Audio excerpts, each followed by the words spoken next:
Canal Rocks is located just southwest of Yallingup and is a scenic attraction in the Capes region of the southwest. Facilities include a boat ramp and toilets, and there's a walkway that allows visitors to access some of the areas across one of the small canals. The canals are naturally occurring features in the rocks here. Always remember that the sea can be unpredictable, and if you're taking photos etc., never turn your back on the way. Take care when climbing on the rocks, as they can be slippery. The weather here can be very rough, and the bridge you see in this video was actually washed away and had to be replaced. Snorkeling and fishing are popular in the more sheltered areas of the bay.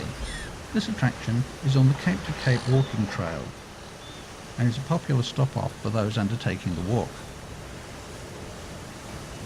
The parking area here is large enough to accommodate most vehicles.